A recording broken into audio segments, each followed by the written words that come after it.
I can't do it. Okay. We'll do it live. Okay. We'll do it live. F*** it. Do it live. I'll write it and we'll do it live.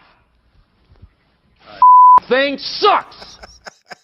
Yes, it does. Welcome in. It's another edition of the Daily Puck Drop. Welcome in. It's Tuesday, February 18th. The Daily Puck Drop. We do it every day at 10 a.m. It doesn't matter if you watch or listen live or later. It all is under the one umbrella of pucksports.com. If you are watching or listening to it later, hi, how are you? How's your morning? How was your morning? How's everything going? Good? Great. We go live on YouTube, also live on Twitter every single day at 10 a.m. And if you'd like to listen old school, like on your own little phone there, your little Apple, it's not called an Apple phone, it's just called an iPhone, you idiot, or your Android phone, we've got apps for both. iOS store, download the Puck Sports mobile app, and then on the Android store or go to the Google Play Store, you can download the Android app. So, listen, you don't have to watch us. You can listen to us.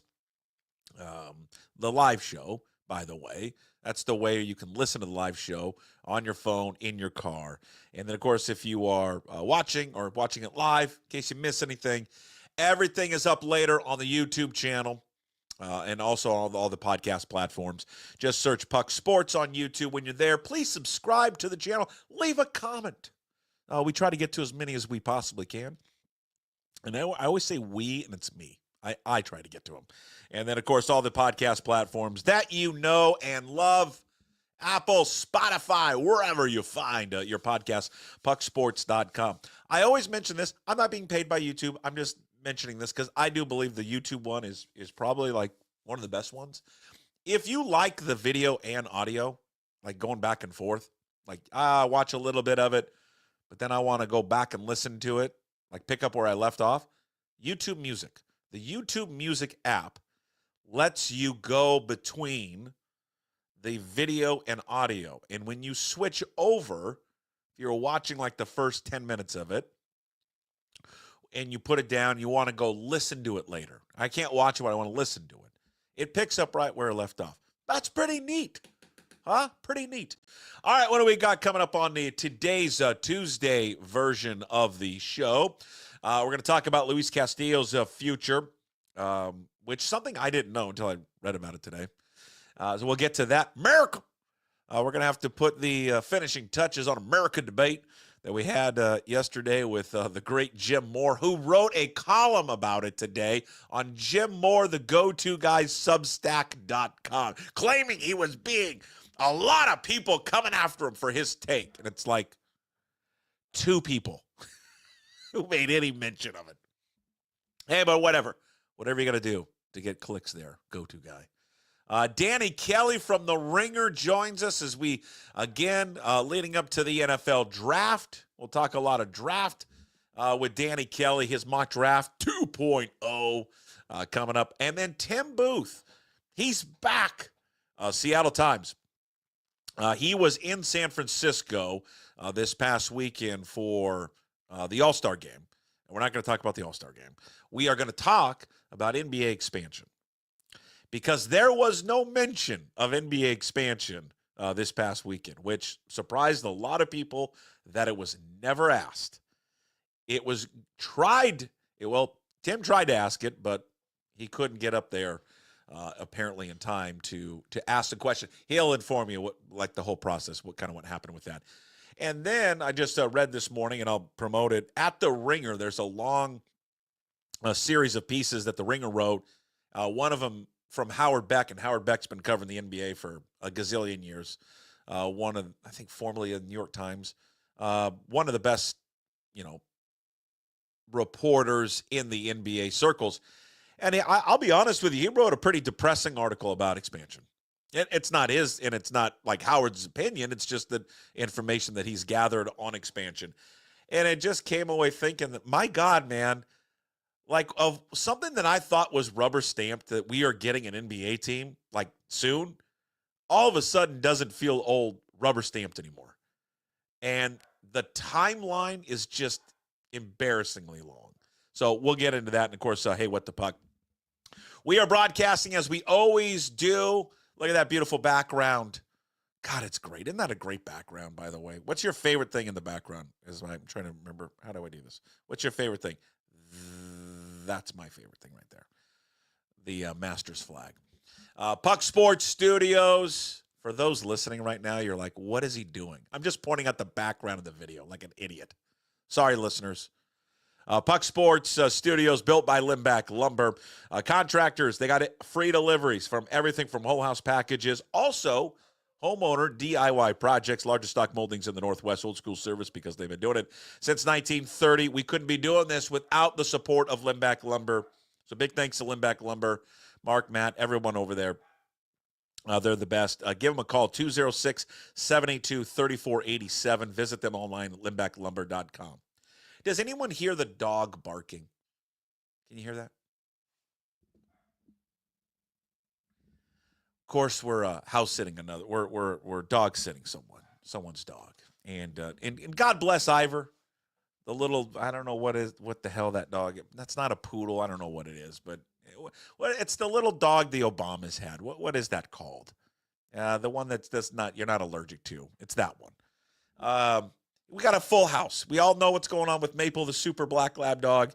She's going through her issues. So we got that going on. Then we got Ivor, and then we got Crazy Alder. It's a full house.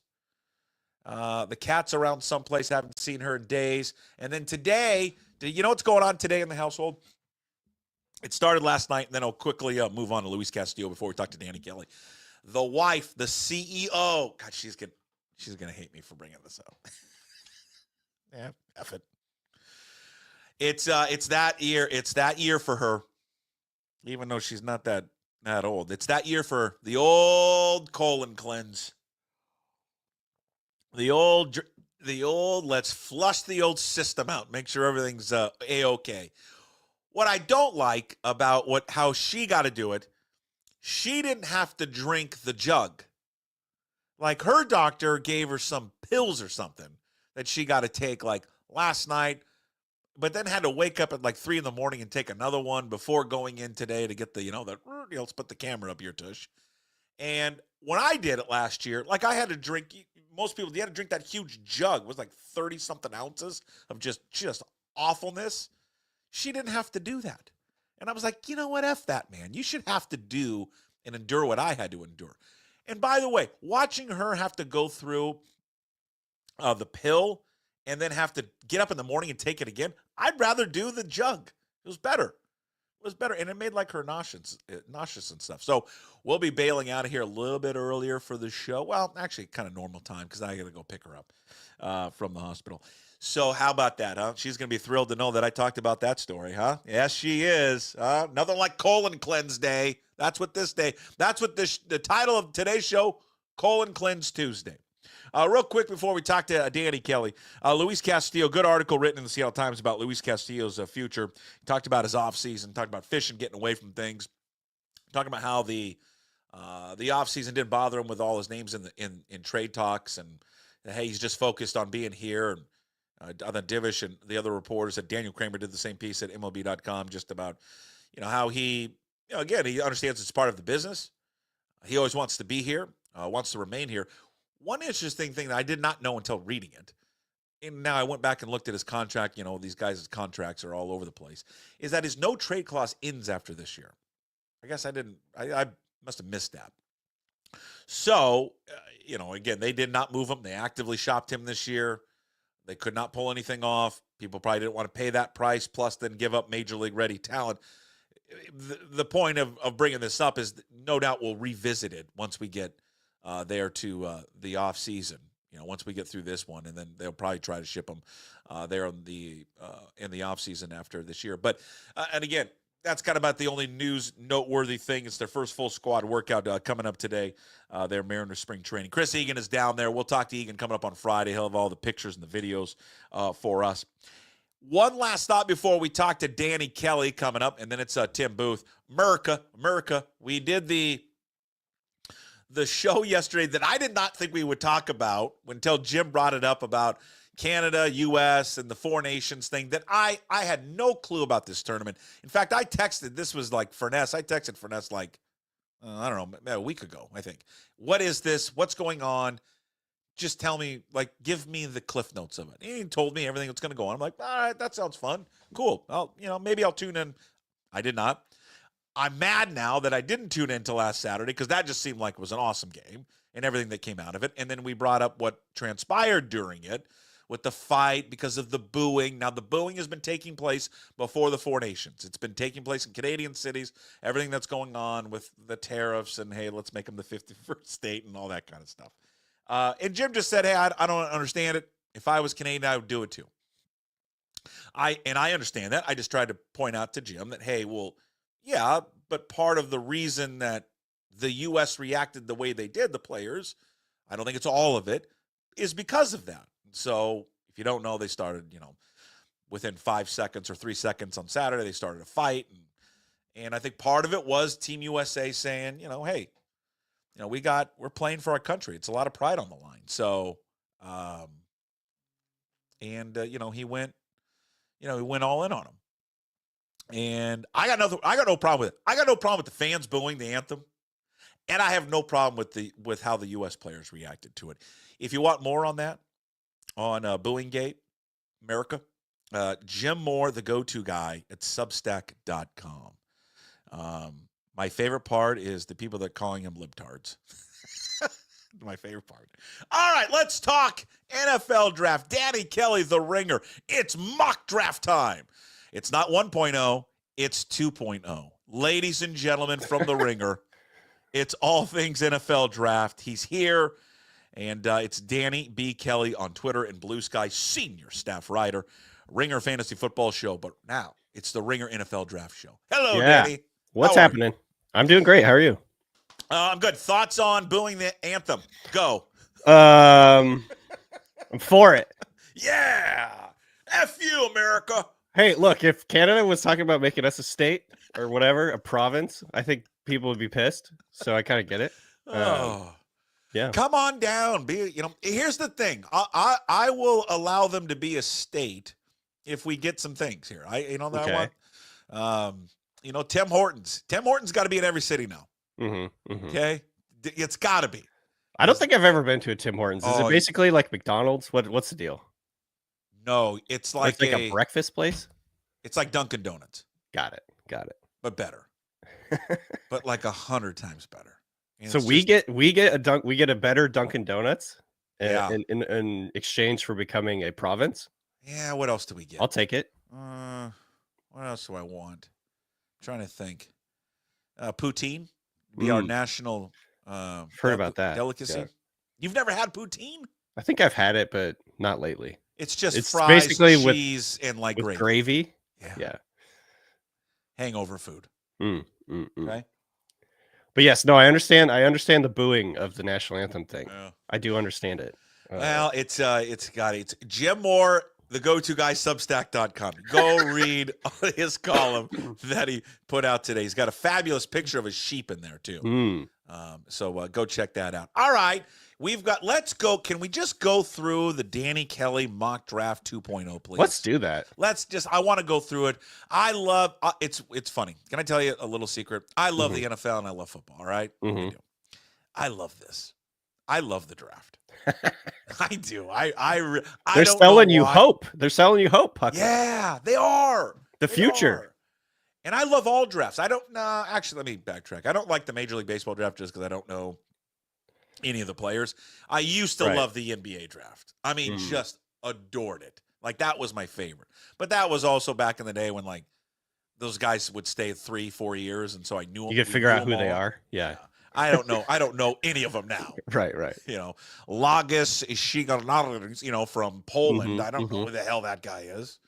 I don't think that's an actual Polish name, but it was. You've offended the Poles. I have offended the Poles. I'm going to boo them. The Polish are going to now be booing the national anthem because of you. They're going to be booing Washington State because of you. My family is Polish, by the way. I was not offended by that. Half bullish. Yeah, that's true. Yeah, that's very, very true. All right, let's go mock draft and your latest 2.0. Is this a surprise who you have at number 1, please? I wish I had the whatever the little sound is. Yeah. Number 1, Tennessee Titans in your mock draft. You have Cam Ward. You do? Are we looking at the same one? Oh shoot! Did you? No, I'm looking at the mock. Hold on. Which one do you have? Which one are you looking at? The 2.0 one. Who's in first? Shador. Oh God. Hold on. I think we're looking at different ones. Okay. All right. I need the new. God, we should have rehearsed this. God, we blew it. God, we did blow it. So I don't know which one you're looking at because it's been a minute since I've had Shador at number 1. I think. Okay. All right. So you and your latest one. Maybe I'm not. Maybe I. Here, I'm texting you the latest one here. Yeah. Thank you. Please. We're doing this live. I'm going to take this all out of the show today. Oh. God. I thought we were live. We are live. All right, there it is. Cam Ward. Hold on. Let me do it again. 3, 2, 1. In the latest Danny Kelly mock draft 2.0, you might have a little bit of a surprise. The Tennessee Titans going with Cam Ward. Oh, the my quarterback God. Out of Miami. From Washington State. Also Washington State, yeah. Really, Cam Ward? Why? Do you not? Are you just bitter because he left, or do you not like him? I honestly, I don't know how to feel. I'm really split on him a little bit. Mm-hmm. I think, and I'll say from a personal standpoint, I've met him. I met him once, talked to him for a long time. He's like a super nice kid, super nice kid, kind of down to earth. I don't know. I found him very pleasant, and that year he played, for some reason, I think it was because it was basically I know why. It was like the last year of the Pac-12, right? Mm-hmm. So every game that we went to, we have season tickets over there. After every win over there, my kids were like, we want to go on the field on every win. I'm like, okay. So and everyone did it. Like everybody stormed the field like after every game. Why not? You only live once. And part of it was just kind of to relish that this is the last year of the conference and all that. And every time we went there, they always went up to him, and all these kids get pictures with Cam Ward. And that guy would take pictures with everyone. And this is why you hate him. No, this is why I like him. I like it. But then from a football standpoint, like he just drives me insane. Like rolling to the left and, hey, I'm going to throw back across my body to the far right. Right. And try to make a hero pass, or in the Apple Cup his first year when he's going in to score, by the way, to put us up in the Apple Cup, and he's going to the pylon, instead of having the ball in the right hand, which he just scores, he has it in the left hand, and it goes out of bounds at the 1 yard line on 4th down. So, I don't know. He's maddening, but you got him going number 1. So there's got to be a reason. Well, look, there's going to be little hiccups with every prospect, especially in this class, I think, with the quarterback position, where there are no clear-cut, I think, just like top-tier prospects. I would say Cam Ward is my favorite player, I think, because of the tools, his size, his toughness, arm strength, big playability. I think creativity, what you mentioned, like going outside the pocket and things like that's sort of a double-edged sword, because I think he is really creative in terms of, keeping a play alive, avoiding the pass rush, getting a playoff, but he just does have to kind of like knock off those Bezo type plays, the throws that make you really scratch your head. That's all part of, I think, like the package with him. But, the way that I look at it, and honestly, like when I think about it from the Seahawks point of view, if the Seahawks took a quarterback in this class, I would be excited about Cam Ward. I don't know how excited I'd be with any of the other guys, depending, of course, where you get them. But like, I just think Cam Ward has the most upside. He is very experienced, played 5 years in college, in multiple different types of offenses, multiple teammates, obviously lots of different receivers along that track. And I think, the way that he played this year solidified him as my top quarterback. But I think your concerns are certainly valid, because that was one of my notes too, is just like, there's some throws in there where you're like, dude, you are too experienced to make this throw. But on the same time, in that same breath, I just think that, I think part of the reason Wazoo fans have an issue with him is, and it's unfair probably to him. There was the hype around him was real big when he came to Washington State, And if you remember, and some people don't remember this, he really was the first poster child for the NIL. Like I did not know that. Yeah, he was when he came to Wazoo. I mean, NIL wasn't a thing yet. I mean, it was, but it was just kind of starting. And he was the first one that what a school was offering a player was public. Right. Like it was public. They put together a package. It was the first time where a school, like the collective, was real open on what they gave, and it came out. Hey, he got, can't remember what the cash was. I don't even think it was that much money. It was like $50,000. I mean, it was stupid. And then he got a truck deal, and he got an apartment, and his parents got. This is so quaint. A truck. He probably got a lease. Yeah, he did. Which, by the way, that truck went to Mateer, John Mateer, the quarterback this year. But like he got an apartment, which is not insignificant. His family got to fly. They took care of his family, flying him out to all the games, road and home. So, but now comparison what these guys are getting. I don't know what he got from Miami, like $2 million, or I think. And I think so. People are, he must be the greatest thing in the world, and he struggled. And at times he was great, and at times he was not. But there are some times, I could sit back and watch. I mean, the Wisconsin game, Oregon State, just come to mind, where he made passes, from different arm slots and angles, where you're just like, oh my God, that's just unbelievable. Yeah. So he's very tantalizing for sure. I think, that's a great word for it. Scintillating. Oh, that's even better. Scintillating, tantalizing skill set. I think that's why the deal, you're a wordsmith, not me. I think, that's kind of the thing that when you watch him is like he makes these plays where he has a natural playmaking ability. It's not something you can coach. And the idea is you put him into a system in the pros where you massage out some of the boneheaded plays. I comped him to Jordan Love, and I think that's sort of a Rorschach test, because some people will think Jordan Love is really, really good. That's like a really high compliment. And other people will be like, oh, okay, so that's not like really what I was looking for. I think Jordan Love can simultaneously be one of the most exciting young quarterbacks in the pros. And then also, you got Packers fans right now who aren't really sure whether he's the long-term answer for them. So, I think that's kind of what we're dealing with here.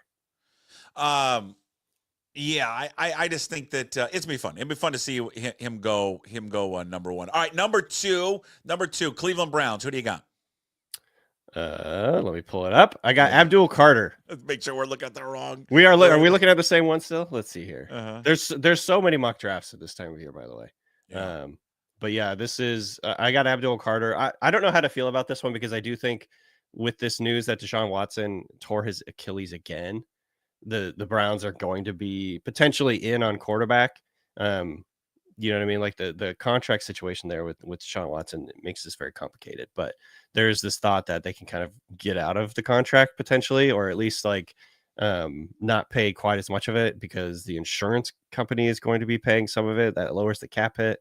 It's a complicated situation with Watson. So I gave him Abdul Carter, who is my second-rate player overall. Like, I think he's a really, really exciting pass rusher. And especially with Myles Garrett wanting out, it makes a lot of sense. But they also could go with the quarterback at this spot. Yeah, Shedeur Sanders, number 3 to the New York Giants. The Shedeur Sanders debate is what, Danny? What if people are hesitant on Shedeur, what is it? Lack of top-end physical traits, which is ironic because he's Deion Sanders' son. You know what I mean? Like, Deion Sanders, one of the great all-time athletes. But I think it's just basically he's a little bit, I think, undersized. We'll see what he measures in at the combine, but I think he measured in at Colorado's Pro Day last year, or their spring game last year, at 6'1". So he's a little short. He's on the short side. I don't know if he has any really outstanding physical traits, and that's kind of always a little bit of a worry when you're drafting a guy in the top 10. But that being said, he's pretty polished as a passer. He's smart with the football. He does not turn the ball over. He doesn't put the ball in harm's way. And, he's obviously gone in and helped transform that program in Colorado. He put together incredible stats. I think the big worry with him is just he doesn't have any he doesn't have any like signature top end athletic traits. Yeah. The when you look at here's the thing about him that has stood out to me just watching him this year. When we get into the quarterback debates for the draft, him, Cam Ward, and some of the other guys. I like Shedeur Sanders, and I'm wondering is people will be hesitant. You mentioned the physical stuff, but is there something else like dealing with Dion? You don't want to deal with the dad or something? 100%. Yeah.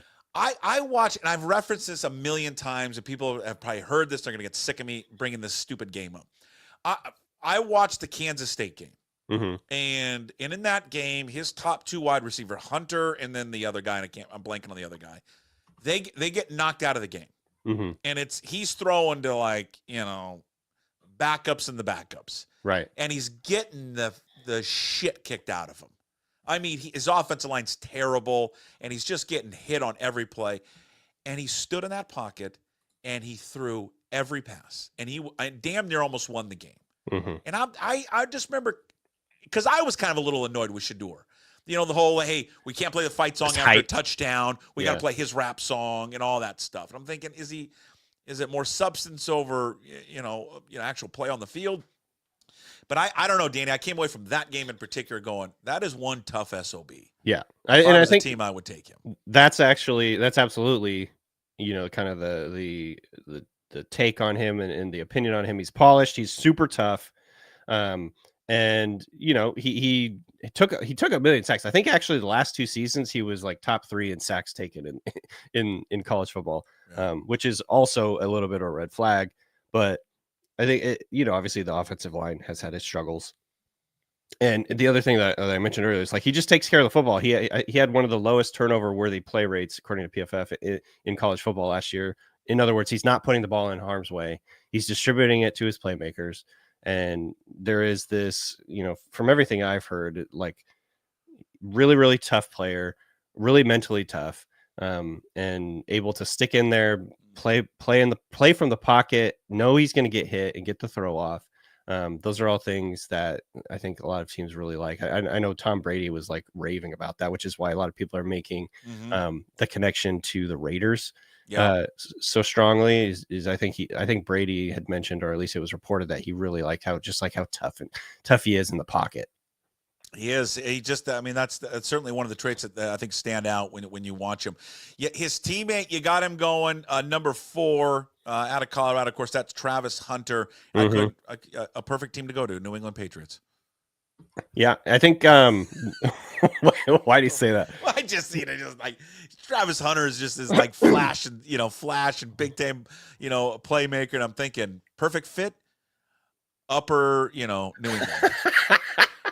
It's cold. It's miserable. Vrabel's just gonna like he doesn't just want kill to his spirit. Yeah.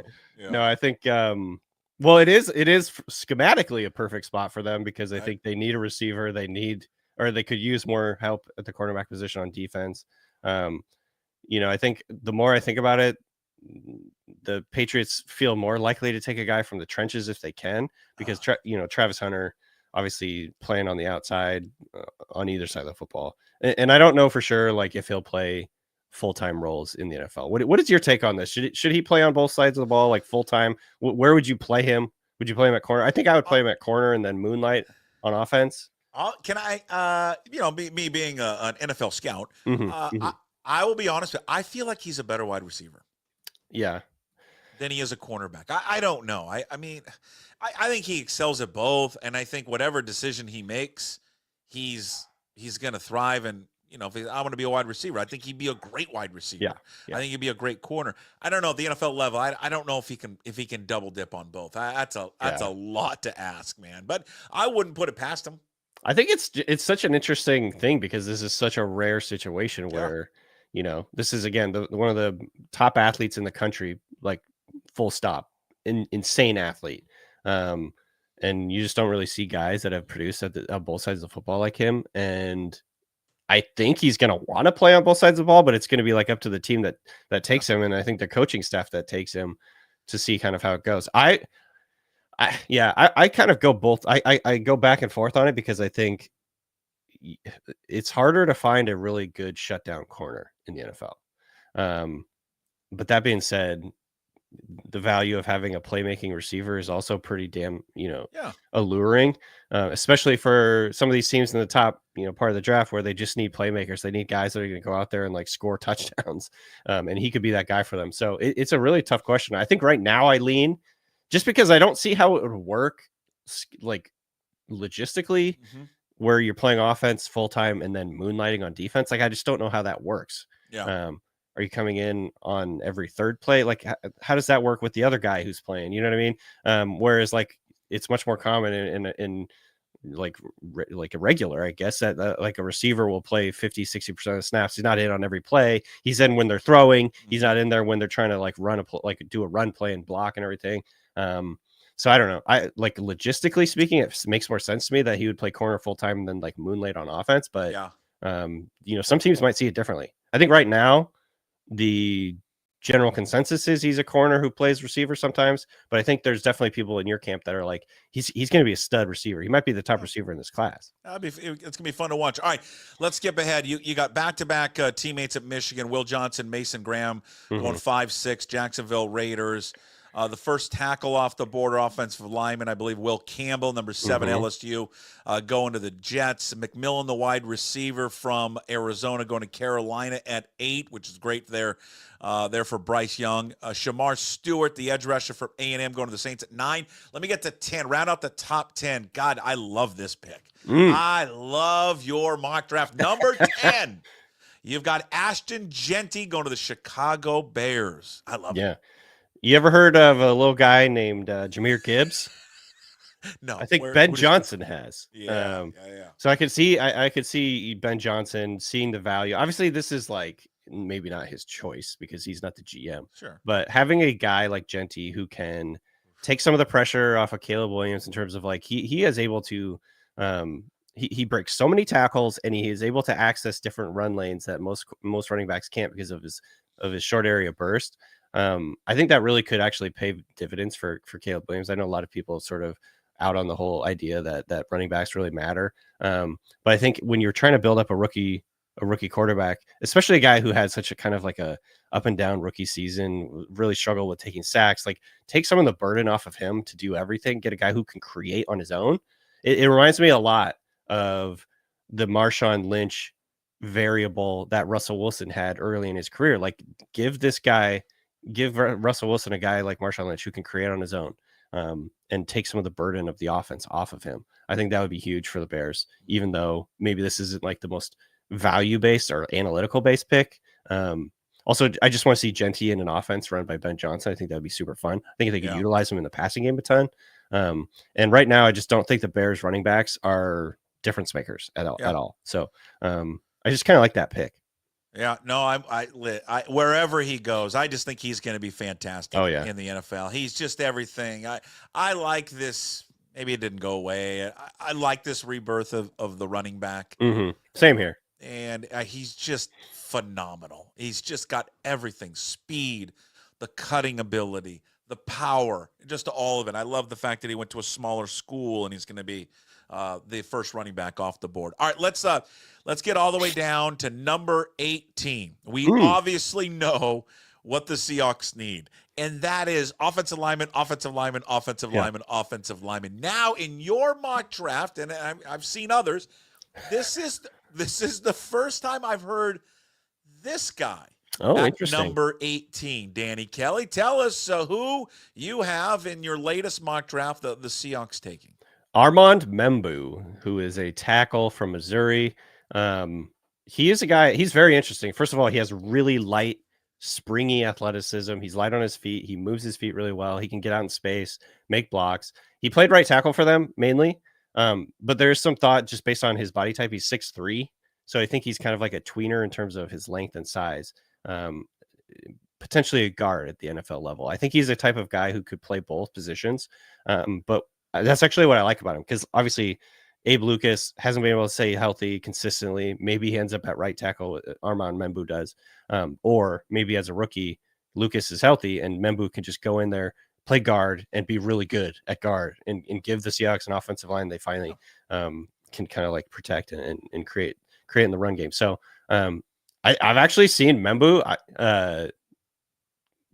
he's actually getting, I think, into the top 10 in some people's minds. So it's going to be interesting to see kind of like where he lands, but really liked him as a prospect. I think he's versatile, again, really athletic, really disciplined, doesn't make a lot of mistakes. So he's a guy that I really like. That's the opposite of me. I make many mistakes. Okay, last thing before you go, thing before you take off. Who doesn't even have to be like a top 5 player, but it could be though. Who's Danny Kelly's latest The Ringer big board, which is not the one earlier, which I said it was, but the one that's been updated recently. Who's your favorite player right now? My favorite player? Yeah, who have you fallen in love with, Danny? I think so. Offensively, it's Tyler Warren is pretty fun. The tight end out of Penn State, sure, just like a George Kittle, wild man type of dude, just like larger than life. Does a little bit of everything for them. He's a Swiss Army knife. 100%. And then on defense, I'm a Jalen Walker kind of guy. Yeah, Georgia. He's gonna be probably considered by some to be a tweener type in terms of like he played both off-ball linebacker and pass rusher for them. But he's super explosive, really instinctive, plays really hard, like built, rocked up physically. He's just like a very versatile type of guy that can play off the ball, play pass rusher, really good blitzer. His closing speed is tremendous. So I just like a lot about him. If he ended up with the Seahawks, I'd be ecstatic. I don't know if he's going to make it that far down the board though. At this point, one day in my life, Danny, you know what I'd like someone to describe me as? A tweener. Just want it. One day. Yeah. He's a tweener. You're a tweener. You're like part radio host, part podcast host. You're kind of a tweener at this point. Yeah, that's true. You know what? I am. Yeah, that's right. Exactly. We are a tweener. I am a tweener. Yeah. Okay.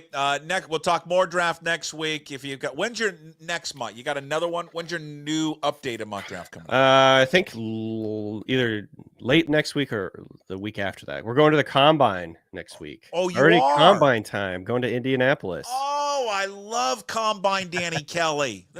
Can you do some of the stuff? Are you guys going to do that? Like, try to do some of the drills? Probably not. Come on, Danny. Maybe like in like our hotel or something. We could try. Yeah, that's what I'm saying. Yeah, do like that.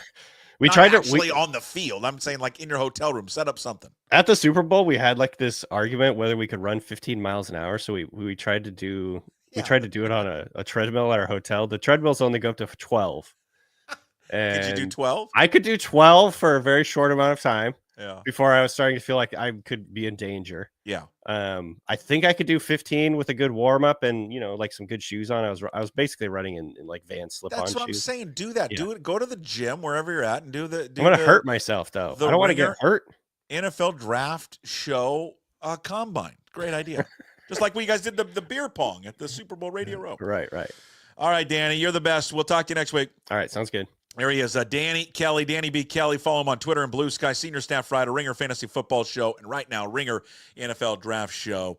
Of course, appearance where we talk the NFL Draft is brought to you by Georgetown Tavern Beer, easy drinking domestic-style lager made with Pacific Northwest barley and Yakima Valley hops, 4.2%, brewed by our good friends at Georgetown Brewery, makers of Manny's Pale Ale and Bodhi's Zaffa IPA. All right.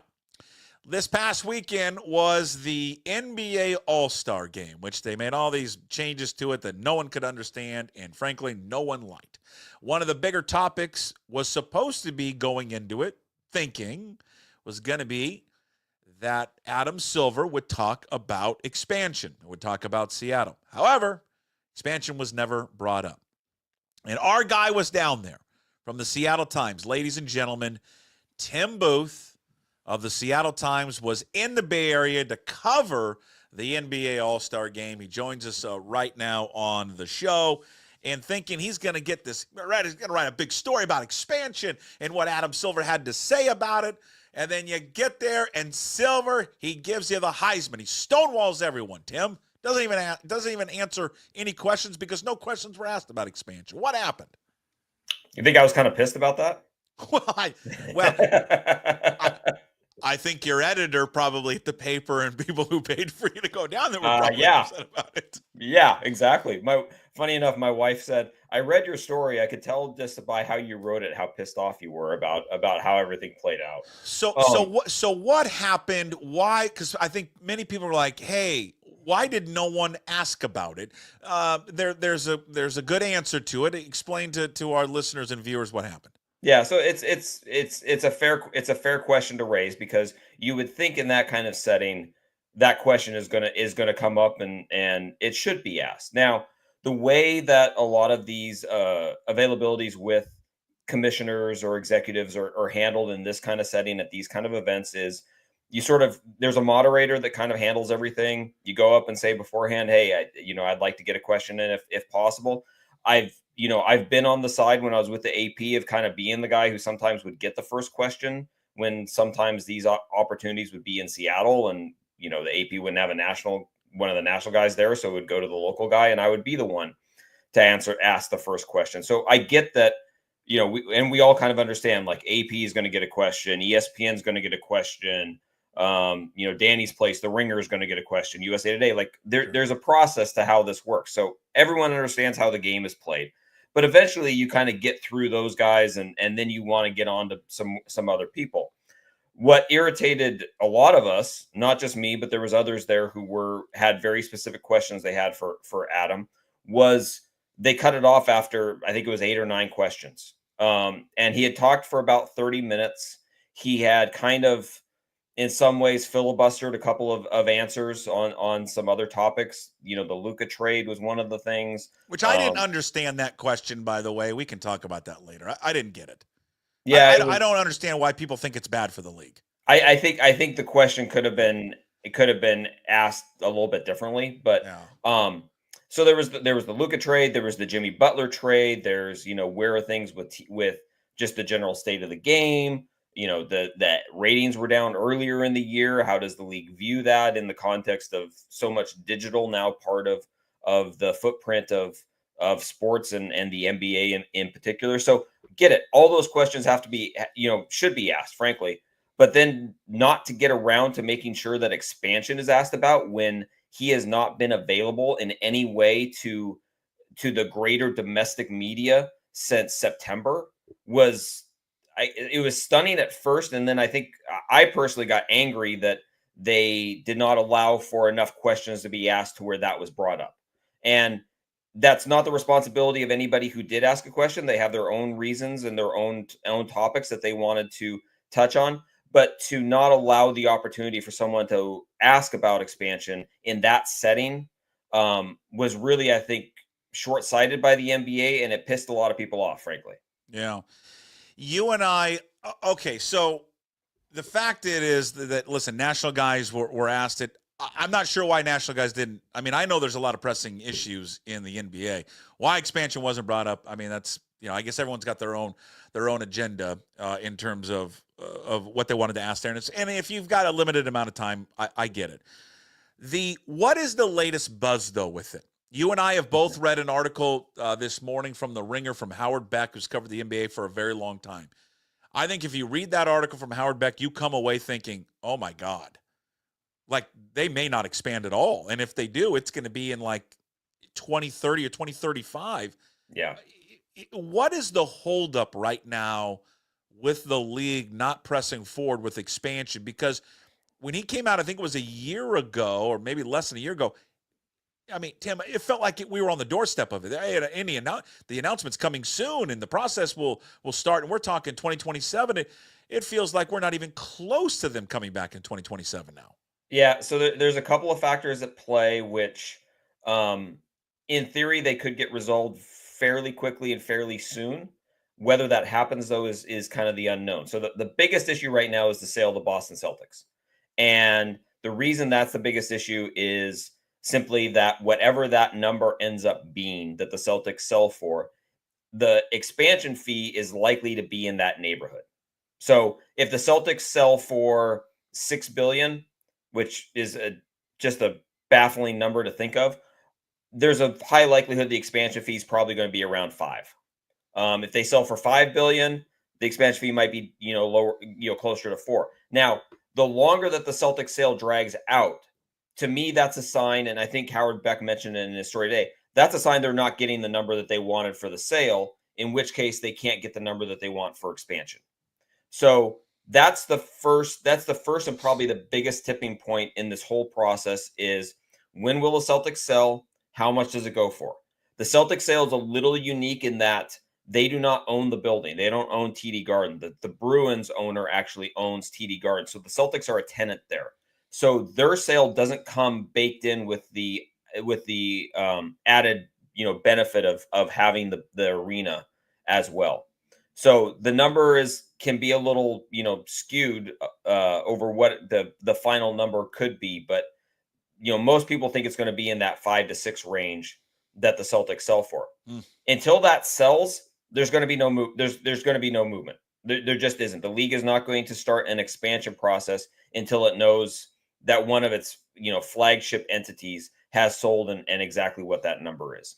The other piece of expansion that I think has delayed things a little bit is just the uncertainty in Vegas. I think who they want the owner to be.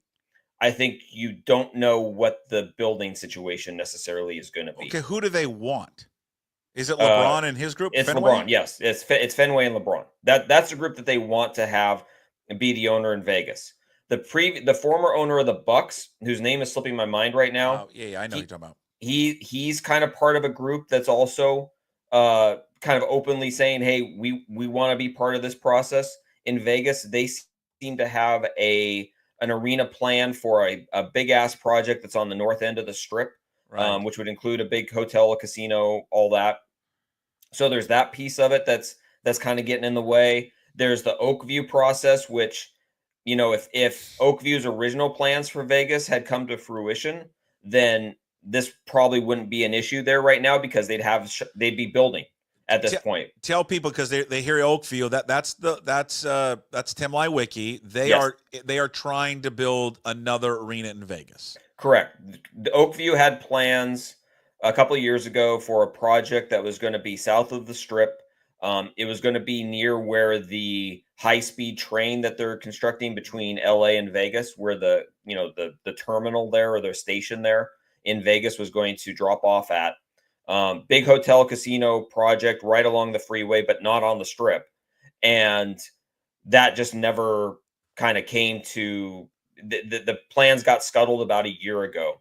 So Oakview has been looking at other possible properties in Vegas. It seems like from the reports from there that they've settled on a piece of land that's on the property of the Rio Hotel, which is just across the freeway from like where Caesar's Palace is. So it would be a little bit more adjacent to the strip. But again, that still has not been finalized. There's been no agreement. There's been no shovels in the ground, nothing like that. And then the other wrinkle is that the owner of the Vegas Golden Knights, Bill Foley, came out in December and said, hey, we're good investing, $350 million in updating T-Mobile Arena to be fully ready for an NBA team. And the NBA already has a relationship there, because that's where they've played the NBA Cup, the in-season tournament championship, semifinals, and final the last 2 years. We've seen it as a basketball venue plenty of times when the Pac-12 tournament was played there. It's a very nice basketball venue. It definitely would need some upgrades to get it to where I think the NBA would want it, long term. But right there, you don't have to build a new building. You just have to come to an agreement as a tenant there. So there's a lot of uncertainty in Vegas about how that is all going to play out. And I think that's also led to a little bit of a delay in the broader process starting when the league comes to look at expansion. There's a question in our chat, and it's from Thomas Beeson, and I'll just read it. How many arenas does Vegas need? I mean, I'm with it. It's unbelievable. I mean, I get it that the owners want to own the arena if they're going to own the team, because that's where you get maximum revenue, rather than if you're the Fenway Group or any other ownership group that comes into T-Mobile, you're not going to get the maximum revenue out of it. But God Almighty, I mean, how many arenas can one place, sustain? There is a saturation point, but there's also a supply and demand point, because when you have a situation like T-Mobile Arena, you have the Knights, which is 45-ish dates a year for sure. And then we've seen with how good they've been, you have to block off May and June, for Stanley Cup playoff games. Right. You have UFC, you have concerts. It's become a destination for college basketball early season tournaments. You have the Big Ten tournament going there in a few years. There's been talk that maybe the Pac-12, if it gets its bleep together, could end up there. With WCC is there. The WCC is at the Orleans, Okay. but there could be the chance of the Pac-12 getting back in there as it sort of rebuilds itself. So you kind of hit a point where, maybe you don't think you need a new arena there, but when you have to build in all these dates, you have 41 basketball games for sure every year, plus a couple preseason games, plus you have to block off space for postseason or for playoffs. You get to a point where it's not the most outlandish thing in the world to think that you might need another building in Vegas. As ridiculous as that seems for that market, it's not the craziest thing in the world. And to your point, it's about revenue. It's about how many different ways can you bring money in. And if you're the owner of the team and you're paying, $6 billion, $5 billion for the franchise, you're going to need to make that money back in some way, and maximizing your revenues from the building is the easiest way to do that. Ed in our chat and brings up, we got great questions today. In fact, I'm just going to let them ask all the questions. Why doesn't the Fenway Group just have any interest in the Celtics? Do they? They've not been one of the reported ones. And I think it's the LeBron influence. I think LeBron wants to be in Vegas. He wants to be in Vegas. This is not a secret. This is not something that he shied away from. This is not something that anyone has told me otherwise. He wants, he wants to be the owner of the team in Vegas. He already has a built-in partnership with Fenway that goes back many years at this point. In theory, it would make perfect sense for Fenway Sports Group to own the team in Boston. But it just doesn't sound like that's on their plate of what they want to consider. So far, the only known people who have bid or have submitted bids about the Celtics are one of their current minority owners has put together a group. I believe he's the largest minority owner. Again, his name is slipping my mind, but he's put together a group that was expected to submit a bid. Jeffrey Lurie has apparently, the owner of the Eagles, has apparently put together a group that has submitted a bid. And then there's always the rumor out that supposedly the Celtics got 4 bids in the first round. The rumor's always been out there that Bezos wants to own a team. And his opportunities with the NFL have not panned out so far. So there's been a thought that Bezos, could be a bidder on the Celtics this time around. Has he been rumored with Seattle? I mean, it is called Climate Pledge. Oddly enough, no. I have not heard Jeff's name attached to anything related to the potential team here. I think that's in part because it seems like the group here has pretty much everybody put into place. There's definitely going to be an Amazon influence, I think, to whatever that ownership group ends up looking like. Andy Jassy's already a minority owner of the Kraken. I would not be surprised if he was involved with the ownership of an NBA group. But here. They need a bigger whale, don't they? Because it's Samantha Holloway, right, has been the one that's going to be. She is David Bonnerman's daughter, David Bonnerman, who passed away a few months ago. She will be kind of the owner of it. She will be the owner of it. She'll be the principal owner. But she's not. I mean, I don't know what her net worth is, but it's not NBA money. I mean, it's not ownership money. So they're going to need other people in it, or we get a Mariners thing where you've got 35 different owners. So the NBA has rules now on your ownership, breakdown. It has limits on the number of people that you can have involved. So you don't have a basketball club of Seattle where you have 60 people making final votes on whether to sell the team to Clay Bennett. There's limitations now on how many people you can have in your investment group.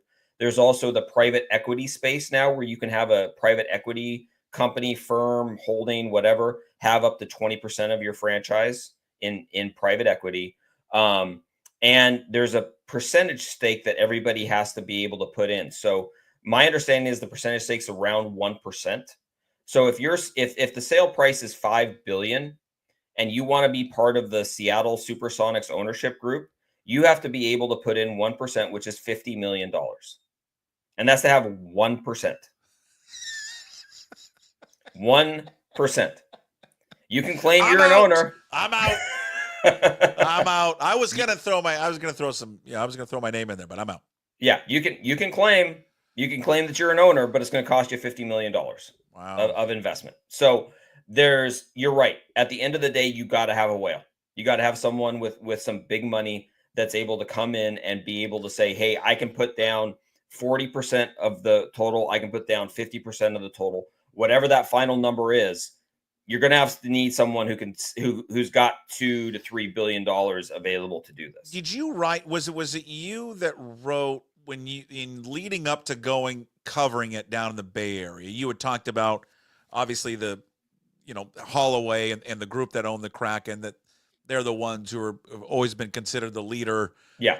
To have it, but you also mentioned that there's been some rumors about a surprise group outside of Seattle. It's something that's picked up in the last probably 2 months. I first heard some rumblings back in the fall, and then it very much quieted down after that. Kind of after Adam had his presser in September and said, "Hey, we're going to explore expansion sometime this season." There were some rumors that a few people were sniffing around. One of which happened to be Chris Hansen. It was a name that I heard pop back up. He's again back from the dead. Now, I have not heard any more about him being involved since. So okay. Table that for what it is. But in the last couple months, there's definitely some talk going around that there might be more than one group that looks into expansion here. Now, it makes sense from the standpoint of you have a market that is untapped for the last 20 years, basically, of people caring about the NBA. You have a market that's seen its wealth grow incredibly during that two decade span. From an investment standpoint, it makes a lot of sense if you're looking at this as a potential, as an investor. Right. You've seen the valuations of pro sports teams just go through the roof in the last 10 years, especially.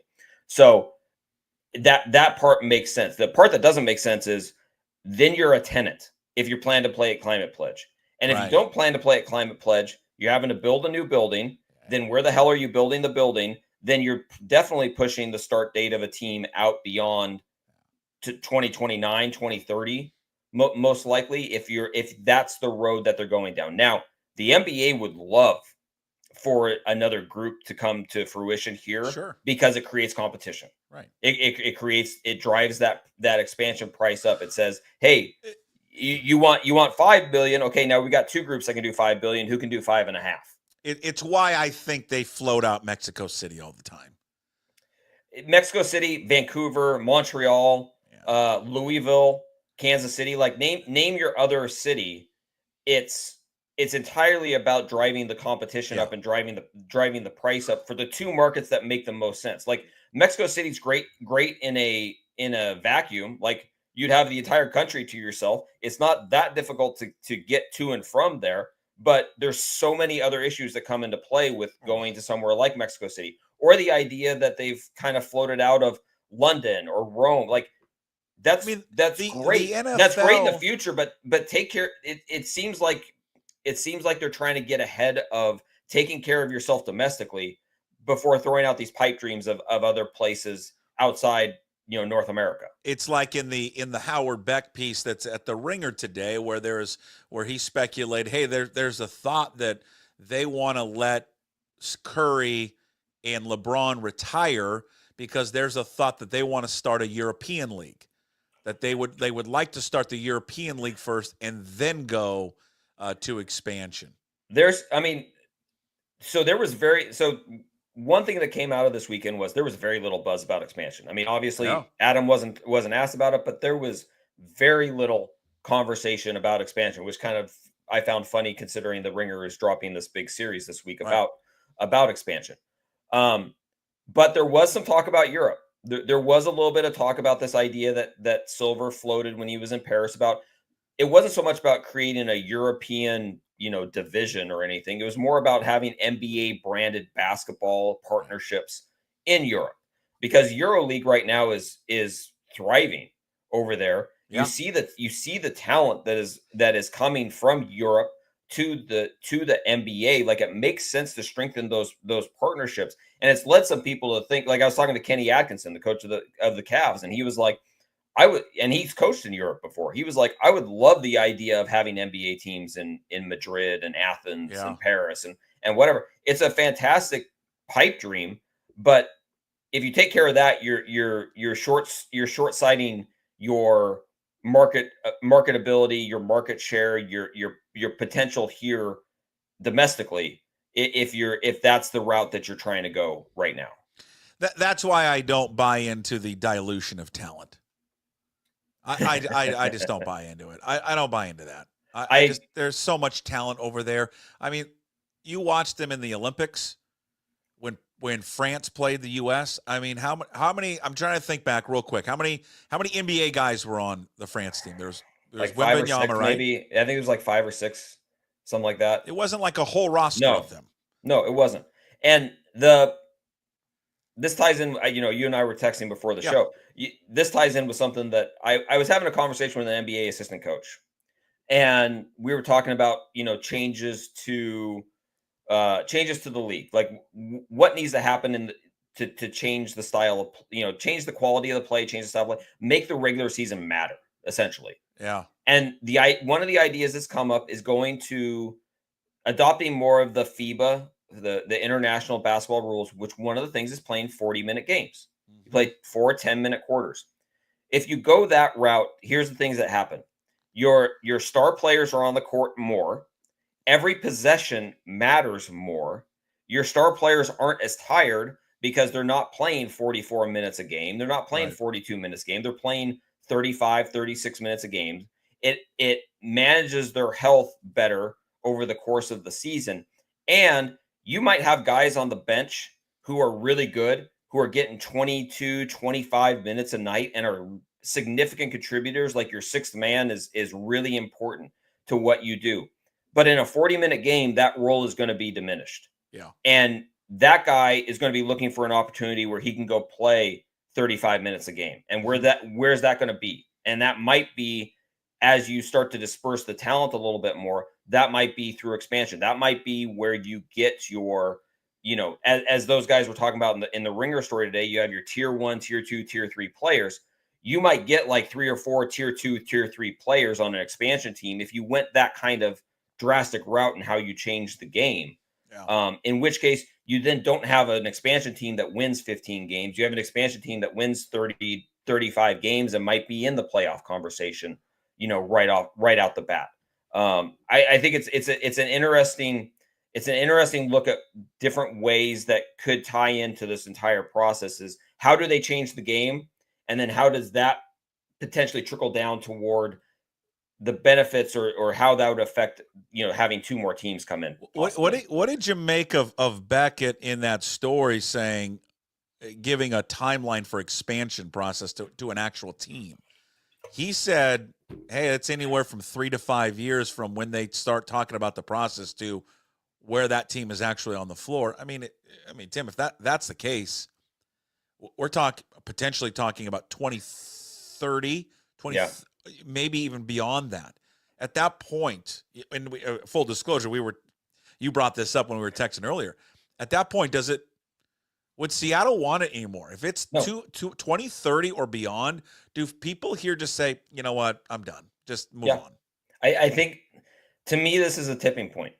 Like, how this process plays out will be a tipping point for whether the NBA ever returns. It's as simple as that. I think if this gets dragged out to that point, to where we're talking 2029, 2020, 2030 for when a team is actually come back, people are tired. People have waited. The fans that remember the Supersonics have waited 2 decades to hear that a team is coming back. I mean, we're almost at that point. Yeah. I've had executives within the league tell me that they think a team can actually get off the ground in 18 months. You don't need 2 years, or you could do it in 18 months. You would like to have 2 years. You don't need 3 to 5 years. If it becomes 3 to 5 years, that's because the NBA is making it 3 to 5 years. I've had many people suggest that if they awarded the team by September of October or October of 25, that it would be ready to play in October of 27 with no problem. You could even push it all the way to the All-Star game next year in February of 26, announce it then, and you could still have them ready to play in 18 months. Now, that's not a preferred timeline. Pretty much everyone wants 2 years, but it's possible. So the idea that they're floating 3 to 5 years, that's the first I've heard of the timeline being, or read of the timeline being that drawn out. And I think you vastly diminish the chances of fans embracing it in the same way in a place like Seattle if that ends up being the timeline. If that's what happens, go to Mexico City. Go Vegas, Mexico City, Vegas, Kansas City, Vegas, Montreal, whatever you want to do. At that point, I think people are going to be pissed off and just kind of done with it. Yeah, I think I'm with you. I think there's a point where people reach. I don't know if this is true. Charlie says in our chat, 2032 when the asteroid hits. Is there an asteroid coming in 2032? I was kind of hoping it was coming sooner, but is there an asteroid that's coming? There's an asteroid that I think I saw. Mike Baker of the New York Times continues to update this on social media. I think it's like up to 2.5% chance of the asteroid hitting us. So I mean, we have a chance. We've got a shot here. Yeah, I don't need that. Really? Seriously? Where have I been on this story? Oh my God! Now this is all I'm gonna read today now is asteroid potentially hitting us in a few years. I'm going to give you a name that I thought of as we were talking, and we'll wrap it up with this, as we were talking about who could be in this ownership group. Because, again, if it's Samantha Holloway and others, and they need someone who has the actual money, like real money. And I found someone, and it reminded me as we were talking. And you'll remember this. In fact, it was our good friend John Canzano who had reported this a couple of years ago. Mackenzie Scott was rumored to be a potential owner or wanted to buy the Blazers. Now, the Blazers aren't for sale yet, but Mackenzie Scott has been rumored to want to purchase them, and along with Phil Knight, and I think there was one of the guys from the Oracle too. But she was interested in possibly buying the Blazers. She's worth $32 billion. So I think she's got the money for it. And makes perfect sense, right? Two female owners in Seattle. I mean, I could obviously see that coming to fruition. And she gets a team before he does. She says you can have your rocket. You can have your rocket and your plastic girlfriend. I've got an NBA team in our city. You brought up a lot of points that make a lot of sense. Yeah. I personally have not heard her name connected, but it would make a lot of sense. And you're right. She definitely has the financial well-being She's got the money to make that happen. Yeah, she does. All right. Thank you so much, sir. I appreciate the visit. Thank you for doing it. Read all again. And let's do this more, because I think this is going to be a story. You're going to be all over it. I know you've got other responsibilities with stuff at the Times, but one of your responsibilities as well is kind of covering this ongoing storyline saga of the NBA returning potentially to Seattle. So if you want the very latest, follow Tim on Twitter, also on Blue Sky. Buy Tim Booth on both. And then, of course, read all of his work. Get a subscription. Seattle Times, seattletimes.com. Tim, appreciate it. Thank you so much for doing it. Yep, happy to do it, Puck. There he is. Tim Booth. Again, read all of his work at seattletimes.com with the very latest on NBA expansion. Citizen Salt, you know what? Thank you for bringing this up, because I was supposed to announce this earlier. Why no Johnny Cans today? You're right. Well, unfortunately, no, I'm just joking. He is on. John Canzano. I'm not at liberty to say. John Canzano is on special assignment. John will be back next week, but he had to take. I wrote it down in my notes to mention it today, then I forgot. But John Canzano will be back next week with us. All right. Well, if you joined us late, go back and listen or watch the whole Tim Booth interview there, podcast, because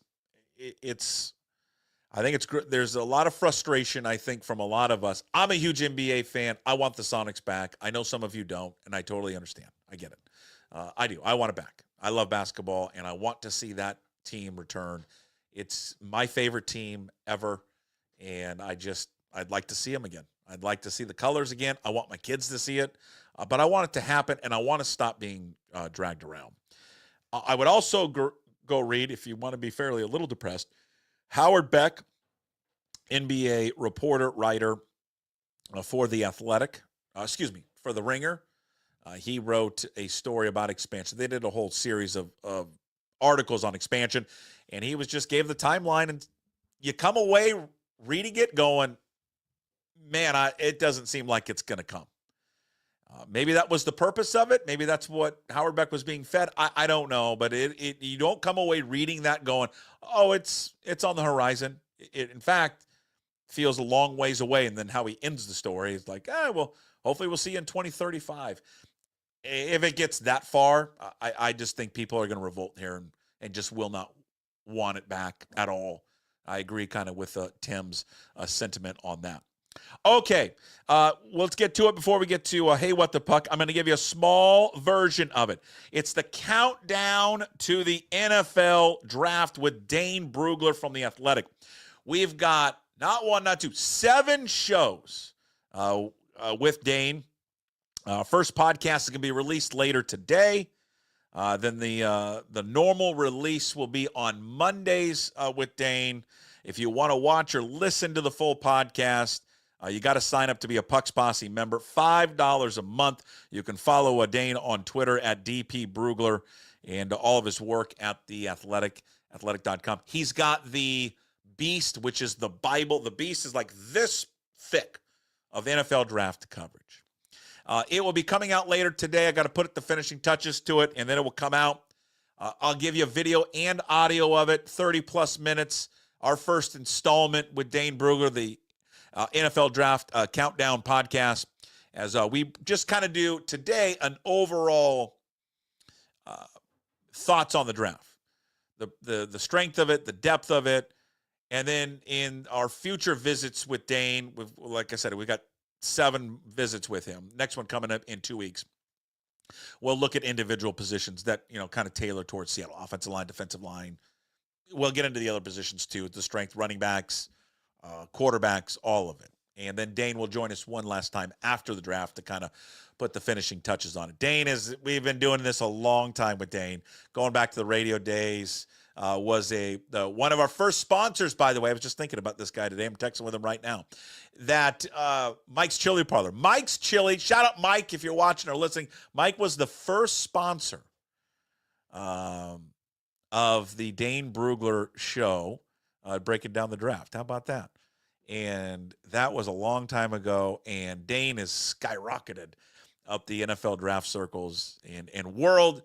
Just thrilled that he's back joining us again this year on our new venture here at pucksports.com. He is, to me, the very best in the business of doing it. No one puts together a Bible like the Beast that comes out in the first week of April, I believe. So a full draft podcast will be out later this afternoon. We'll send out a link to it. Again, just $5 a month. You can sign up and you get a discount when you sign up for a year. All right.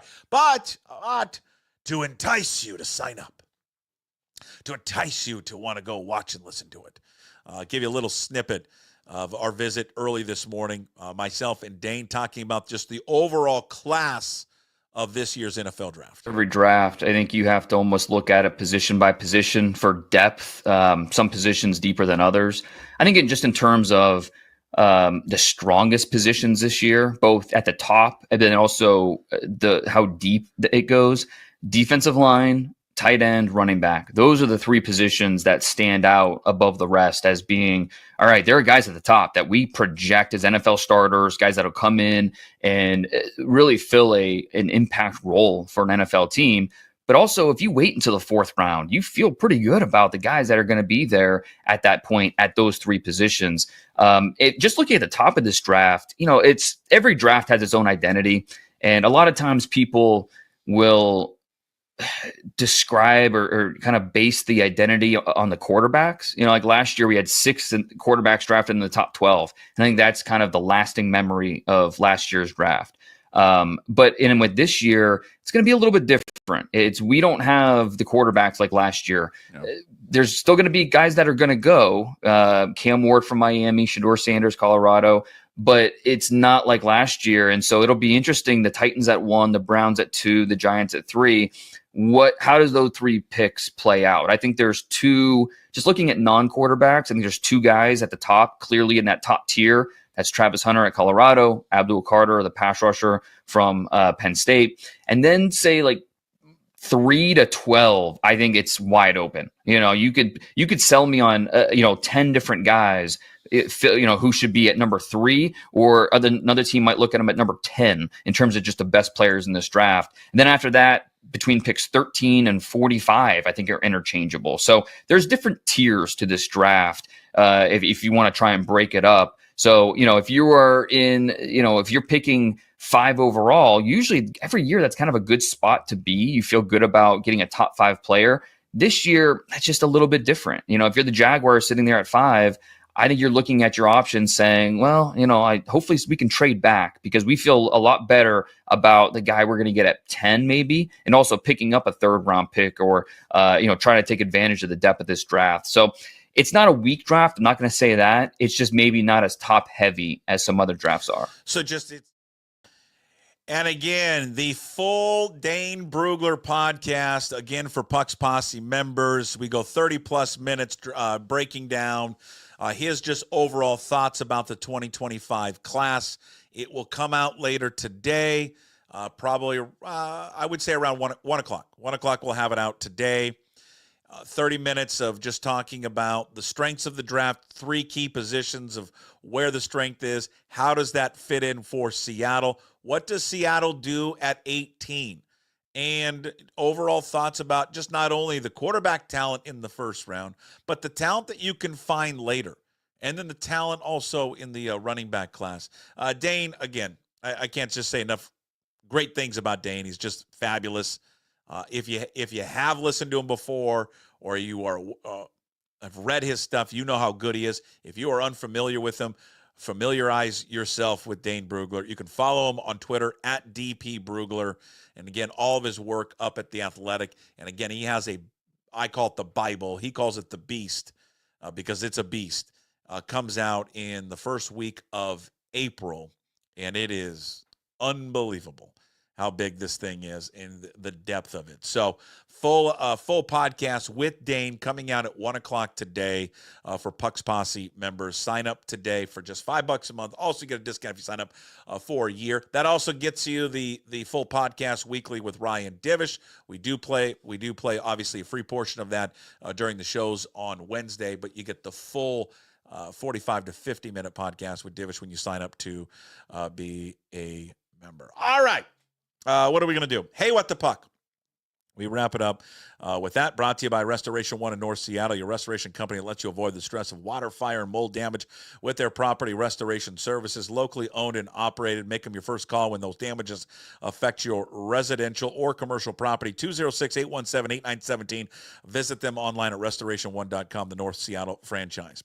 I'll wrap it up with this. I got to leave quickly because the wife's done with the colon cleansed out the hospital. I got to go pick her up. But how'd that go? If you missed it and you're just joining us, go back and listen to the beginning of the show. The NBA, stop dicking around. Honestly, stop it. You've lost probably some fans here, probably more than some. You're going to lose an entire region and city if you don't act fast. They're tired of it. They're tired of the carrot being dangled. They're just tired of it. They want a team and they want it now. We all do. We all want a team now. And it just has got to happen sooner rather than later because people are getting fed up. And if that timeline that Tim and I talked about earlier, 2030 or beyond, I don't think it's worth it anymore. I think people are just going to move on and just say, you know what, it was fun. And it's going to be a heartbreaker for me, and I think for a lot of fans.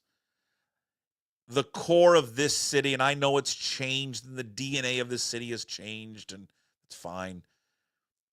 The DNA of this city for sports is basketball. It is. I see it all the time. You know, coaching, going out to high school games, the talent that's in this state, the talents that's in this city that plays basketball, it's unbelievable. And even for those who swear off the sport, swear off the league, will come back. But you've got to give them hope, and some realistic hope, and stop with this charade. And for Adam Silver and the rest of this league, it's your responsibility to correct the wrongdoing set forth by David Stern and bring this league back to here in its rightful place. Certainly more deserving than, damn it, half the league in which cities have a team. So stop screwing around with the emotions of this fan base and this city. Hey, What the Puck, again, brought to you by Restoration One in North Seattle. It's your restoration company that lets you avoid the stress of water, fire, and mold damage with their property restoration services. Locally owned and operated. Make them your first call when those damages affect your residential or commercial property. 206-817-8917. Visit them online at restoration1.com, the North Seattle franchise. Again, full episode of the Daily Puck Drop up on YouTube. When you're there, please subscribe to the channel. Also up on Apple and Spotify, wherever you find your podcasts there as well. Appreciate pucksports.com. Sign up to be a Pucks Posse member, $5 a month. You support everything we do here daily at the Daily Puck Drop, all the free content we provide, plus the content that we give to our Pucks Posse members like Dane Brugler, NFL Draft Countdown Show, and also Ryan Divish covering your Seattle Mariners. All right. So again, pucksports.com, top of the website. There's the link. You can also QR code will take you there as well. Well, I'll get to Thursday real quick. Not because of Maple the Super Dog. I don't have to drive over to Pullman this week for that. She has a week off, and then next week she's got her last round of not chemotherapy, last round of radiation. But Thursday, we may have another abbreviated show. I apologize. The gymnastics state championships are Thursday, and I believe they start at 11. So this guy's got to be there for his daughter and the team. Ballard High School Gymnastics. First time they've ever won district championships. They did it last week. So proud of that team. So proud of my daughter and all those gymnasts. And also, by the way, I think they're going to be featured in the Seattle Times coming up tomorrow, I believe. So check that out. And it's only the third time in Ballard High School history that a team has won districts in anything. So congratulations to them. They're the favorites to win the state championship, which again starts on Thursday. I'm going to be there to go watch history, hopefully. So that's why the show is going to be abbreviated on Thursday. I know you guys understand that. All right, we'll talk to you tomorrow. As always, promise to be better. No shoes, no ties. Would anybody like to smoke some pot? Yeah. I was born to love you. I was born to lick your face. I was born to rob you. But you were born to rub me first. What do you need my address for? We'd like to send out a mailer. Mother of mercy, I don't speak Japanese!